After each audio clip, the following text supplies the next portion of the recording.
dan salam sejahtera kepada semua. Hari ini kita pergi ke kuliah keempat, iaitu konsep insan dalam perspektif falsafah.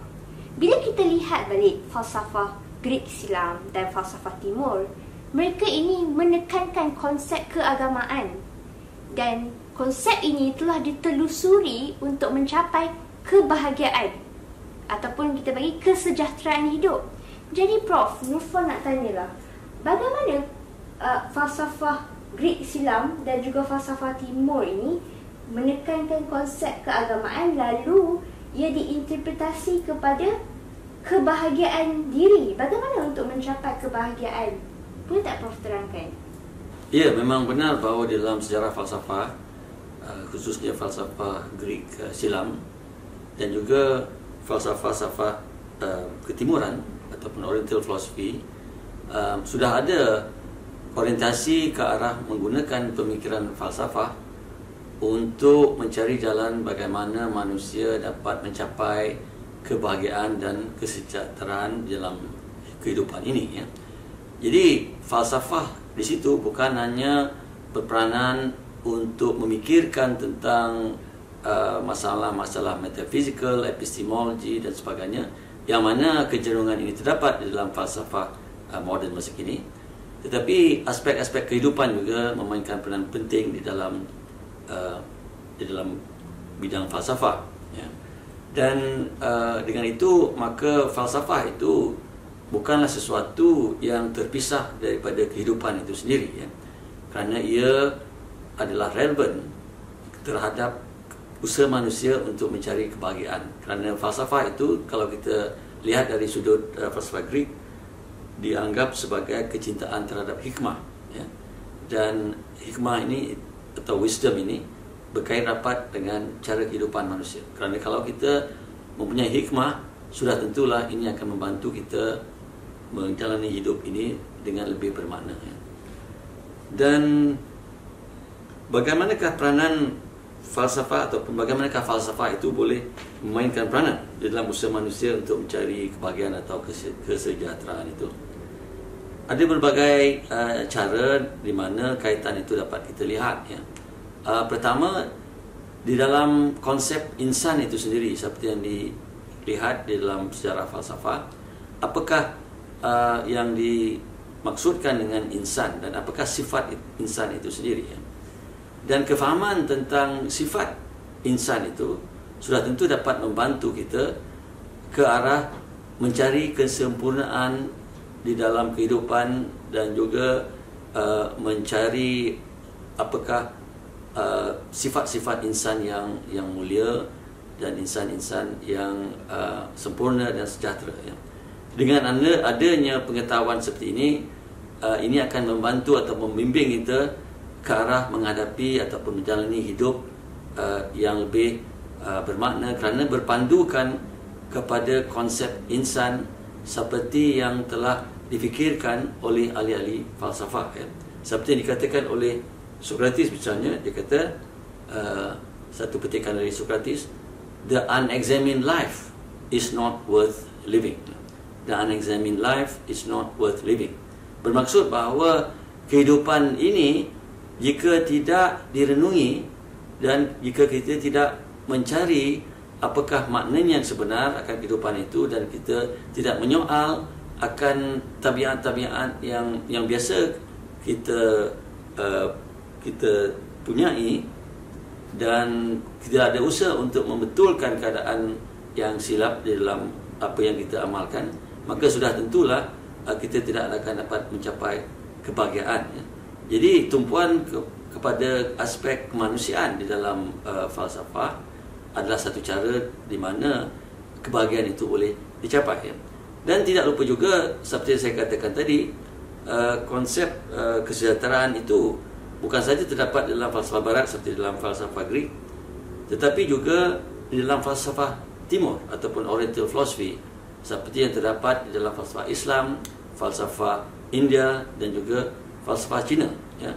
Malahan ada pengkaji-pengkaji yang menganggap bahawa falsafah India dan falsafah Cina, ciri yang utamanya ialah untuk mencari kebahagiaan, menggunakan pemikiran falsafah sebagai satu cara atau wahana untuk mencapai kebahagiaan. Dan ini dimungkinkan oleh adanya hakikat bahawa di dalam tamadun Asia dan tamadun Islam, falsafah itu tidak dipisahkan dari keagamaan. Ya. Jadi misalnya kalau kita membincangkan tentang Chinese philosophy atau Indian philosophy, kita tidak boleh memisahkannya dari Chinese religious philosophy ataupun Indian religious philosophy. Ya. Dan kita tahu bahawa dalam pemikiran keagamaan yang menjadi perkara pokoknya ialah hubungan manusia dengan Tuhan dan hubungan manusia dengan alam, kefahaman tentang perkara-perkara tersebut demi untuk mencapai satu kesejahteraan di dalam kehidupan manusia dengan adanya hubungan yang betul di antara manusia dan Tuhan dan ataupun penciptanya, dan juga hubungan yang betul di antara manusia dan alam, dan juga hubungan antara manusia sesama manusia. Jadi ini semua dapat dijelaskan melalui pemikiran falsafah, di mana pemikiran falsafah itu bersifat lebih konseptual, sistematik dan analytical, dan ini dapat diaplikasikan kepada idea-idea tentang kemanusiaan, ketuhanan dan alam sekitar seperti yang terdapat di dalam fahaman keagamaan dan dirumus kembali dalam bentuk falsafah supaya dibentangkan secara jelas, secara konseptualnya bagi membimbing manusia untuk menjalani hidup dengan lebih teratur, bermakna dan bermanfaat kepada semua pihak.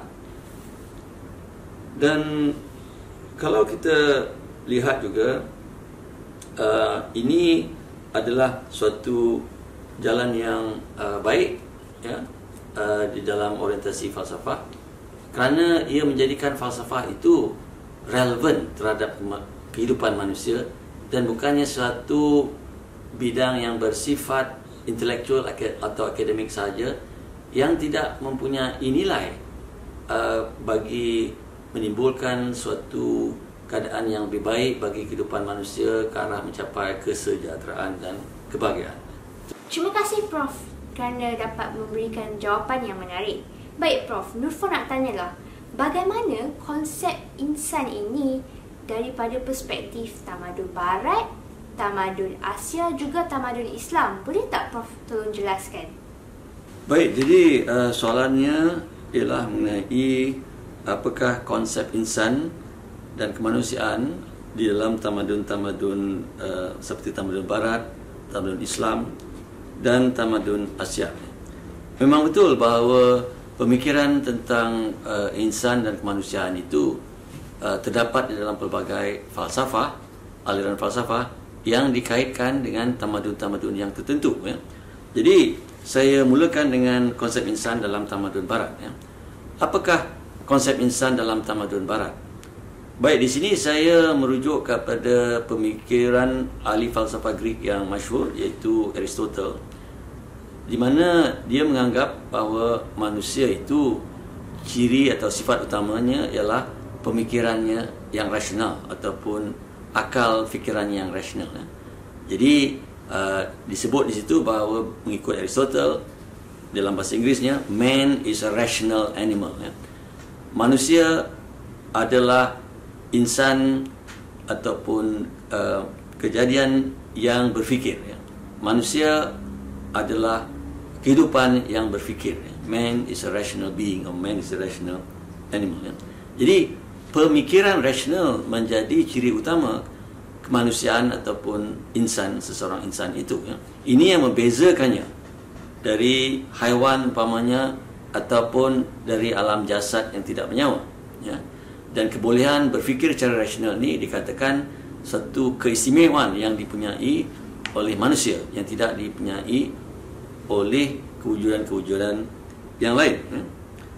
Dan ini dikritik oleh setengah-setengah pihak di kalangan ahli falsafah Barat itu sendiri, di mana mereka melihat ini sebagai suatu penempuan yang agak berat sebelah terhadap sifat intelektual manusia, ya, iaitu apa yang dikatakan logocentrism. Logocentrism itu bermaksud berpusatkan kepada akal fikiran yang bersifat rasional dan intelektual semata-mata, ya.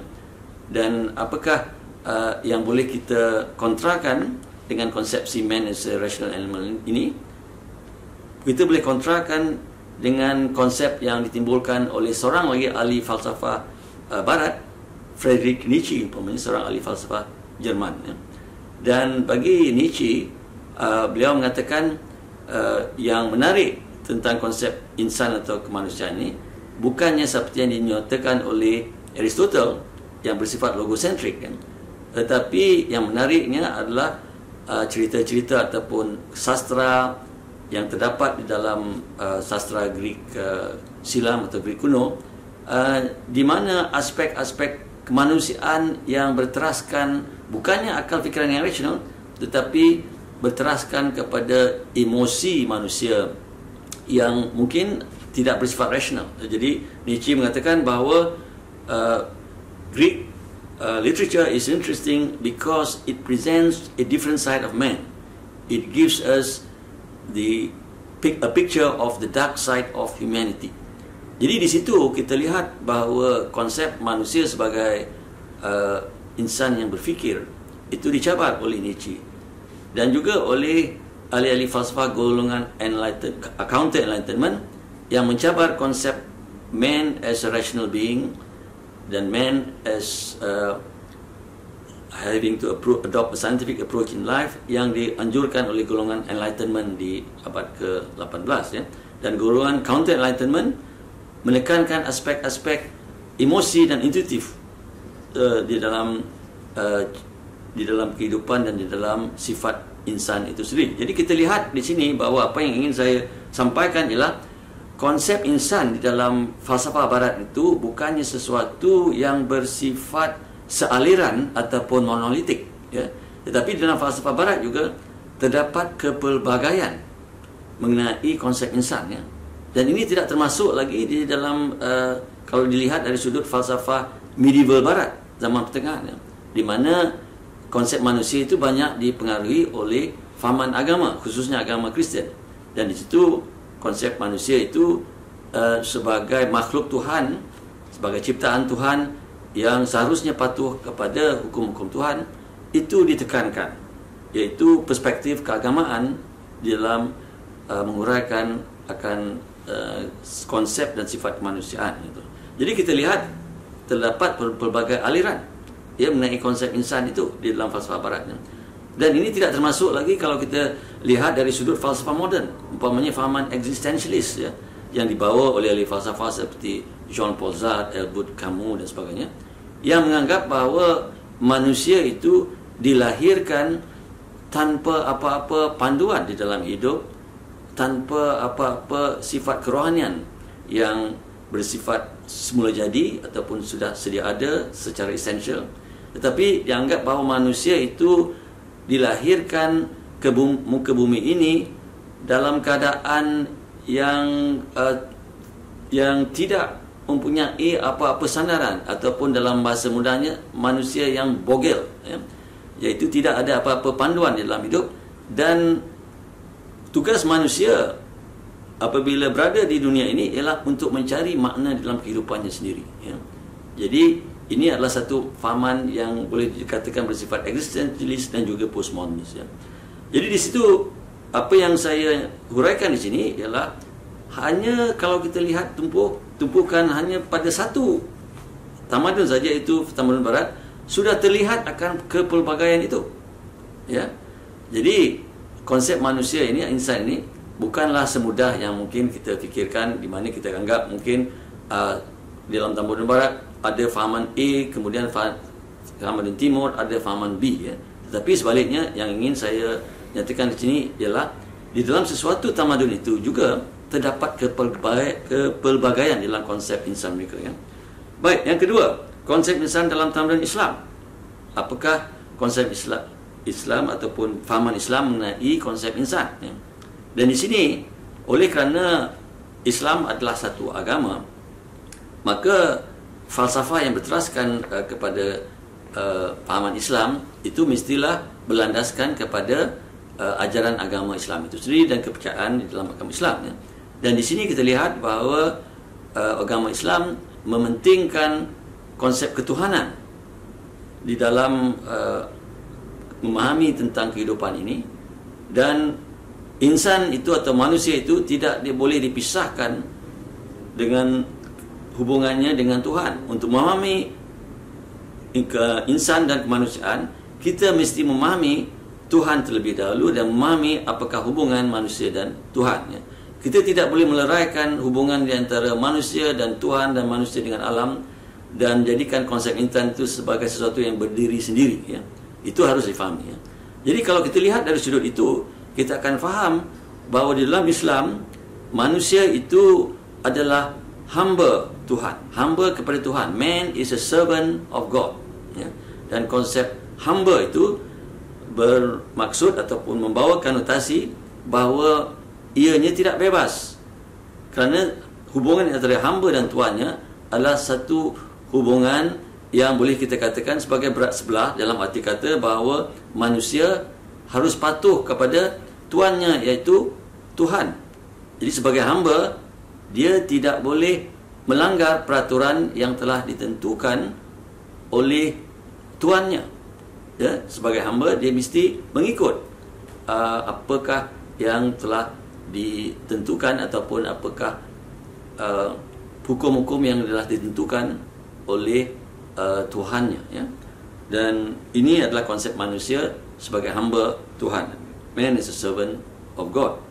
Satu lagi konsep yang terdapat dalam fahaman Islam adalah manusia sebagai khalifah Tuhan di muka bumi ini, ya.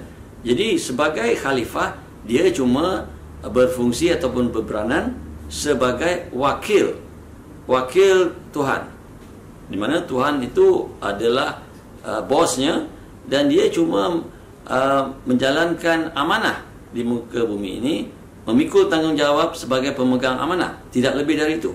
Bermaksud bahawa dia tidak boleh bertindak ke atas alam tabii ini dengan sesuka hatinya ataupun sewenang-wenangnya.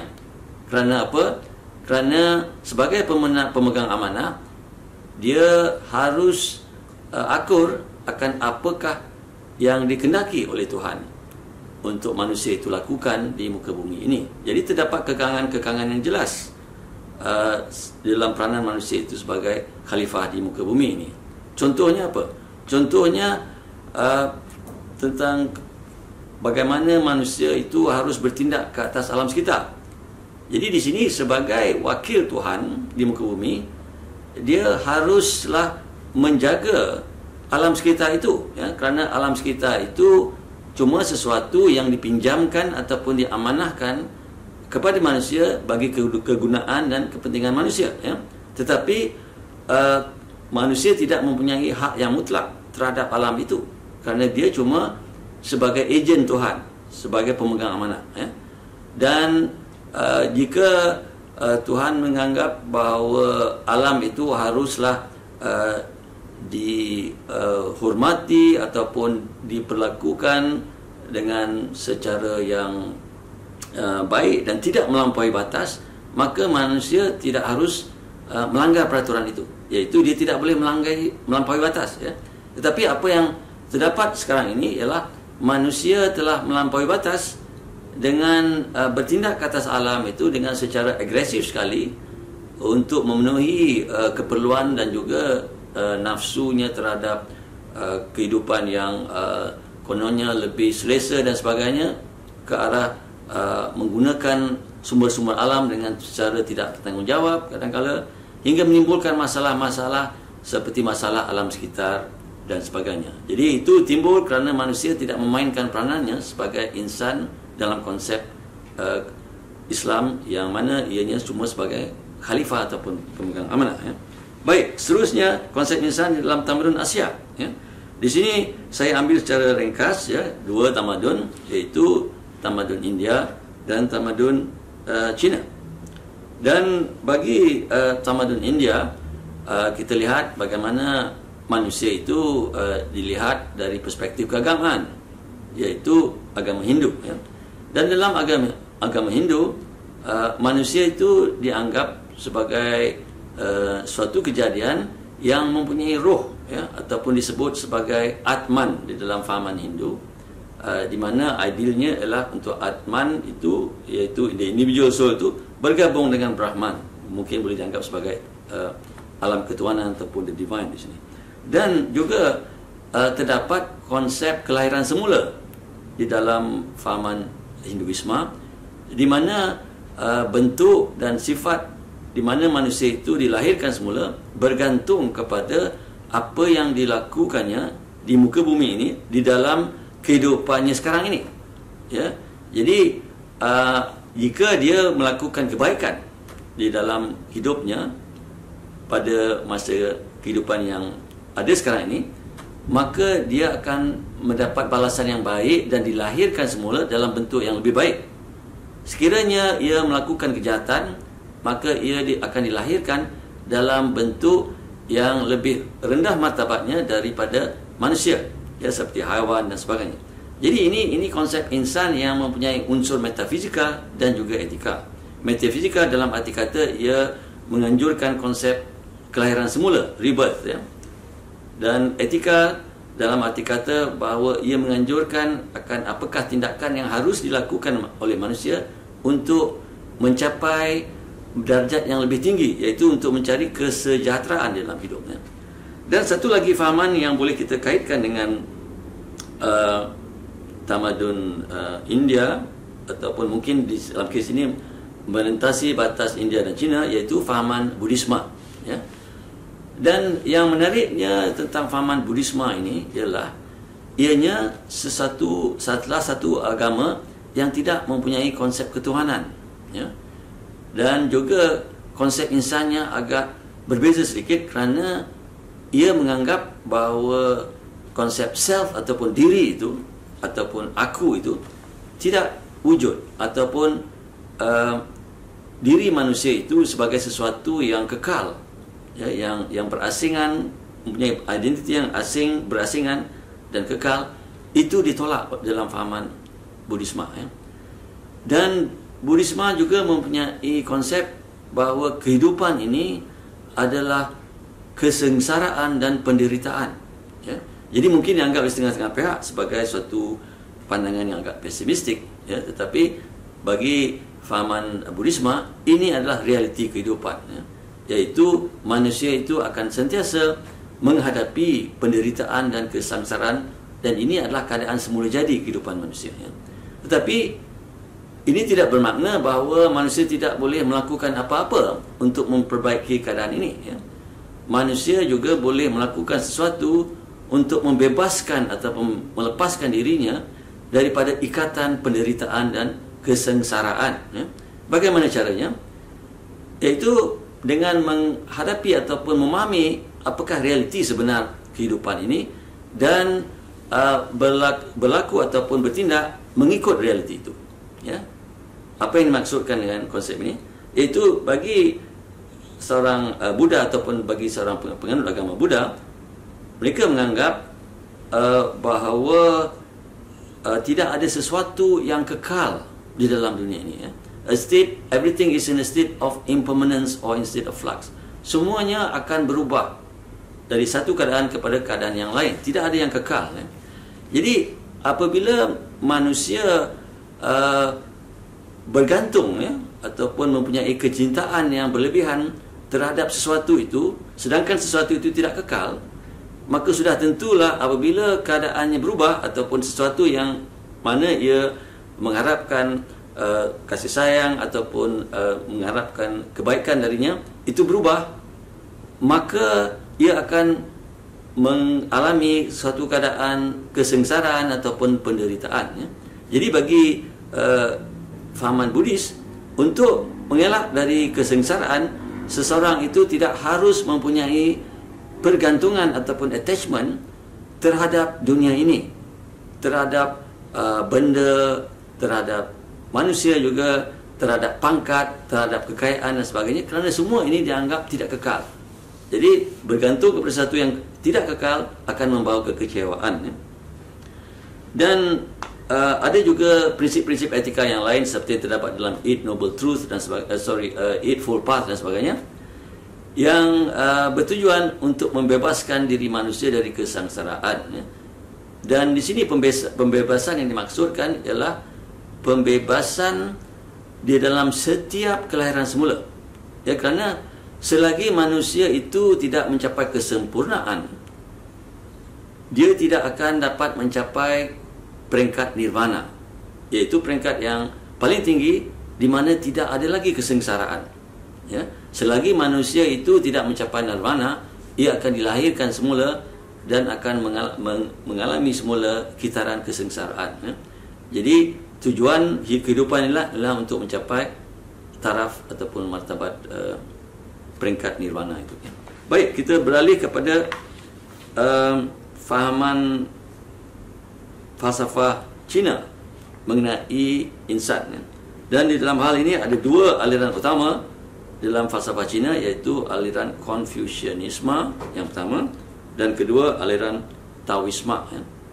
Dan di dalam fahaman Confucianisme, ianya bukanlah sesuatu yang bersifat keagamaan. Ya. Kerana apa? Kerana Confucius sendiri menganggap bahawa idea-ideanya adalah hasil dari pemikirannya yang rasional dan bukannya bersifat revelation ataupun wahyu. Ya. Dan kebanyakan idea di Confucius ini adalah berkaitan dengan prinsip-prinsip etika yang harus diikuti untuk mencapai kebahagiaan di dalam kehidupan manusia. Ya. Jadi di sini umpamanya antara prinsip-prinsip tersebut ialah penghormatan ataupun rasa hormat yang harus diberikan oleh anak-anak kepada ibu bapa mereka. Anak-anak tidak harus melawan ibu bapa ataupun menyakiti ibu bapa, tapi sebaliknya membahagiakan ibu bapa dan berkhidmat untuk ibu bapa. Jadi ini satu idea dalam fahaman Confucianisme. Ya. Dan juga tentang bagaimana untuk mentadbir masyarakat dengan secara adil, saksama dan membawa kepada kebahagiaan masyarakat manusia. Ya. Ini juga tumpuan Confucianisme. Ya.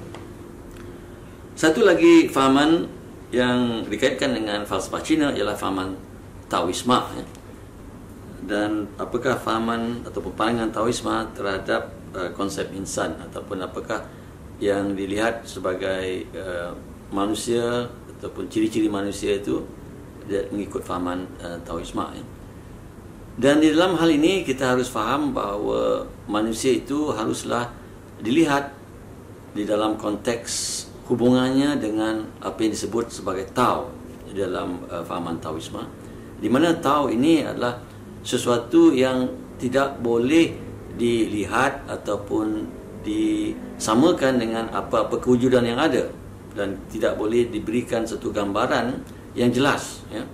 So the concept of Tao is something which is indefinable, ineffable. Ya. Tetapi Tao memainkan peranan yang penting di dalam kehidupan manusia, dan manusia haruslah mempunyai hubungan yang betul ya, dengan Tao ini. Ya. Dan keduanya ialah manusia itu haruslah dilihat dalam konteks hubungannya dengan alam sekitar, ya, ataupun kadang-kala disebut sebagai Mother Nature. Jadi konsepsi alam sekitar itu adalah sesuatu yang dikaitkan dengan sifat feminin, ya, iaitu Mother Nature. Ya. Dan manusia dianjurkan supaya bertindak bukan secara bertentangan dengan alam, bukannya melakukan sesuatu yang boleh merosakkan alam ataupun bergerak mengikut aliran yang tidak sehaluan dengan pergerakan alam. Ya. Sebaliknya manusia dianjurkan supaya mencetuskan satu hubungan yang harmonis dengan alam, ya, dan memelihara alam ini untuk kesejahteraan dirinya sendiri. Ya. Jadi konsep kehidupan yang mana kehidupan manusia itu haruslah berharmoni dengan alam, living in harmony with nature, adalah sesuatu yang ditekankan, kerana alam itu adalah sebahagian daripada manusia itu sendiri. Ya. Dan jika ia menghormati alam dan memelihara alam, maka dia juga akan mencapai kebahagiaan dalam kehidupannya. Dan satu lagi konsep yang digunakan ataupun yang terdapat dalam fahaman Taoisme ialah konsep Wu Wei. Wu Wei ini diterjemahkan oleh setengah-setengah pihak sebagai tidak bertindak ataupun non-action. ataupun juga boleh difahami sebagai tindakan yang selari dengan fitrah alamiah.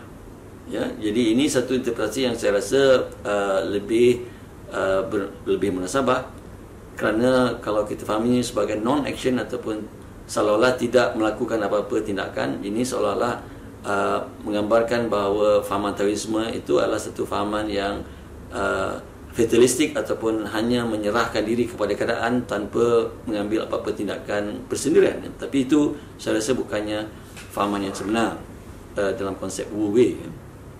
Jadi konsep Wu Wei ini saya rasa lebih tepat diterjemahkan sebagai bertindak mengikut aliran ataupun mengikut fitrah alamiah, iaitu act in accordance with the natural flow, ya.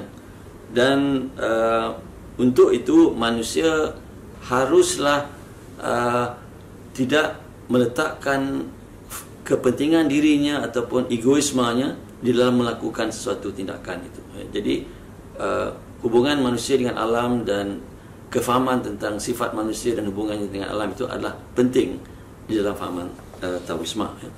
Prof, boleh tak Nurfa bacakan satu email dari Cik Sarah dari Klang? Emailnya berbunyi begini. Bagaimanakah konsep insan ini dilihat dari perspektif falsafah pendidikan kebangsaan, iaitu konsep Jerry? Boleh tak Prof terangkan apa itu konsep Jerry? Baik, jadi di sini kita lihat bahawa konsep insan dari sudut falsafah itu dikaitkan dengan pelbagai tamadun, ya.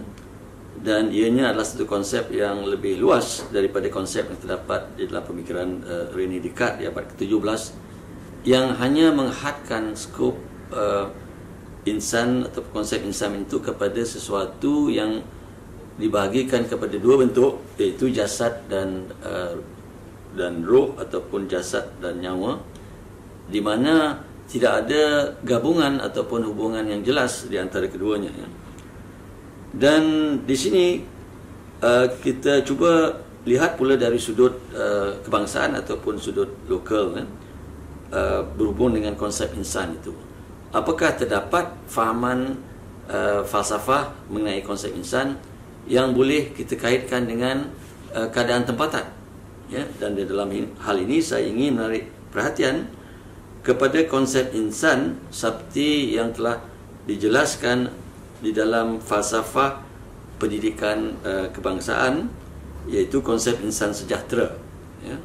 Dan konsep ini seperti yang terdapat di dalam falsafah pendidikan kebangsaan biasanya dirujuk melalui akronimnya, iaitu Jerry, ataupun terdiri daripada huruf-huruf J, E, R dan I, ya. Dan apakah yang dimaksudkan dengan Jerry ini? Itu kita lihat satu persatu, ya. Apakah yang dimaksudkan oleh ataupun melalui huruf-huruf yang ada? Itu yang pertama, huruf pertama J. J merujuk kepada jasmani, iaitu aspek fizikal manusia itu, iaitu manusia itu mempunyai tubuh badan yang perlu dipelihara untuk mencapai kesejahteraan kehidupan, ya. Kerana tak mungkin aspek minda dan pemikiran dan kerohanian dan sebagainya dapat direalisasikan, dapat digunakan potensinya dengan secara optimal jika tubuh badan manusia itu tidak berada dalam keadaan yang baik, ya. Jadi walaupun kita akui bahawa manusia mempunyai aspek-aspek bukan fizikal seperti aspek mental, kerohanian, emosi dan sebagainya, namun semua aspek ini bergantung kepada ataupun berkaitan dengan keadaan tubuh badan manusia, ya. Jadi manusia haruslah memberi perhatian kepada aspek jasmaninya. Dia harus menjaga kesihatannya, kebersihan tubuh badannya dan sebagainya. Baik, yang kedua, aspek emosi seperti yang terdapat dalam huruf I. Di sini juga kita lihat bahawa ini mencerminkan konsep insan yang memberi perhatian juga, mengambil berat juga tentang aspek emosi manusia.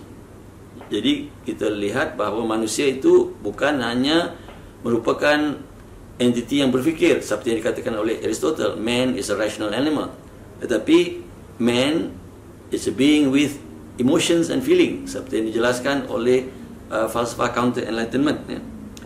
Dan aspek emosi manusia ini juga harus diberi perhatian, kerana jika terganggu emosinya, sudah tentulah manusia itu tidak akan dapat mencapai kehidupan yang sejahtera, kerana dia akan sentiasa dihinggapi kemurungan dan sebagainya kerana emosinya tidak stabil, ya.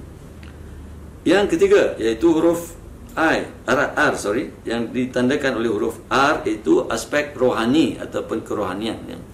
Dan di sini kita lihat bahawa aspek kerohanian ini diberi penekanan di dalam fahaman dan amalan keagamaan. Masing-masing agama mempunyai amalan-amalan yang tersendiri demi membina suatu keadaan kerohanian yang lebih baik ataupun lebih kukuh. Memantapkan kerohanian manusia itu adalah sesuatu yang dianjurkan oleh semua agama, ya. Dan falsafah Jerry juga yang seperti terdapat dalam falsafah pendidikan kebangsaan mementingkan aspek ini, kerana suatu keadaan kerohanian yang sehat akan memberikan kesejahteraan kepada seseorang insan itu, ya. Akhir sekali, aspek intelek seperti yang dilambangkan oleh huruf I di dalam Jerry itu. Dan di sini kita lihat bahawa sifat intelek ini ataupun pemikiran yang rasional ini memanglah satu sifat yang ada pada manusia itu, ya. Dan lebih-lebih lagi dalam sistem pendidikan, ia mementingkan aspek ini, aspek intelektual ini, iaitu membina akal fikiran yang lebih kreatif, yang lebih kritis dan lebih tajam, demi untuk mencapai ilmu yang lebih luas dan mendalam, ya.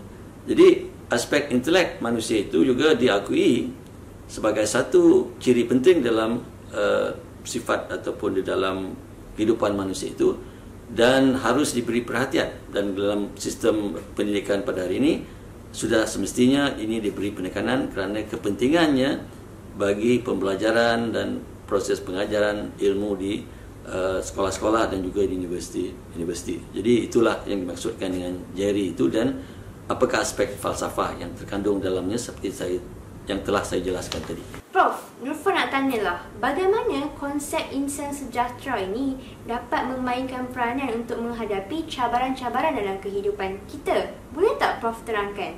Baik, jadi di sini kita lihat bahawa kita sudah mempunyai suatu falsafah yang dikaitkan dengan kehidupan yang sejahtera. Bagaimana manusia itu boleh difahami sifatnya, dan bagaimana dengan kefahaman tentang sifat manusia itu yang secara holistik dan seimbang, kita dapat insya-Allah mencapai kehidupan yang lebih baik dan sejahtera, ya.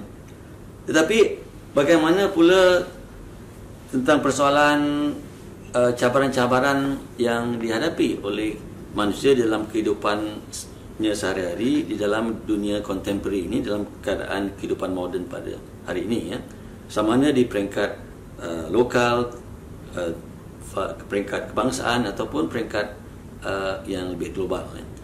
Di sini kita lihat bahawa manusia itu adalah sama, ataupun maksudnya seorang insan itu mempunyai sifat-sifat yang lebih kurang sama, dan di mana pun konteksnya, sama ada di rumah ataupun di sekolah, di peringkat daerah ataupun di peringkat nasional ataupun di peringkat antarabangsa, sebagai manusia ia adalah entiti yang sama, cuma alam sekitarnya ataupun alam kelilingnya, konteks luarannya berbeza. Tetapi jika ia mempunyai kefahaman dan sifat-sifat kemanusiaan seperti yang terdapat di dalam apa yang disebut sebagai Jerry tadi, iaitu suatu insan yang mempunyai sifat-sifat yang holistik dan seimbang, maka dia sepatutnya mampu menghadapi, ya, keadaan yang mencabar di luar sana, sama ada di peringkat nasional ataupun international ataupun individu, ya.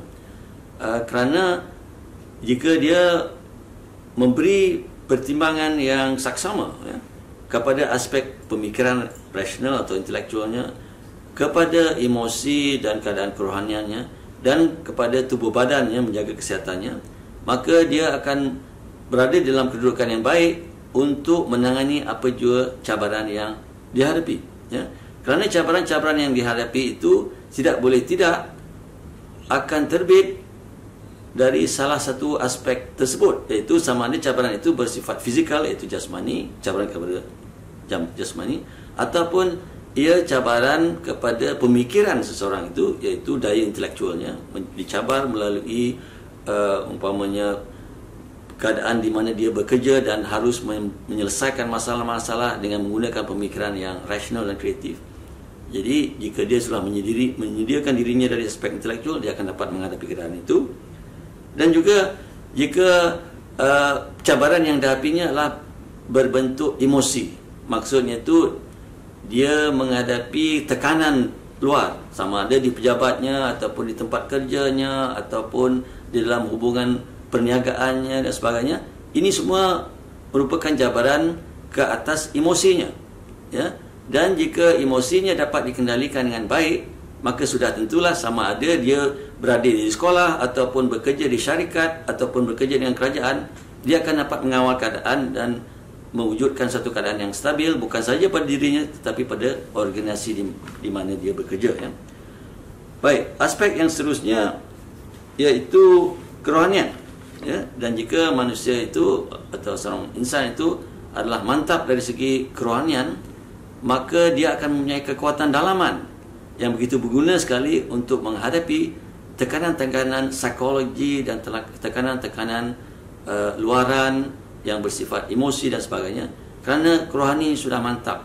Jadi dia tidak lagi terumbang ambing ataupun jiwanya lemah yang memungkinkan dia tumbang apabila menghadapi tekanan-tekanan dari luar bersifat psikologis, bersifat intelektual juga dan sebagainya. Jadi itulah pandangan saya tentang bagaimana penghayatan falsafah insan yang disebut di bawah akronim JERI itu dapat membolehkan seseorang itu menghadapi cabaran-cabaran dalam kehidupannya di dalam pelbagai konteks dan peringkat. Itu saja.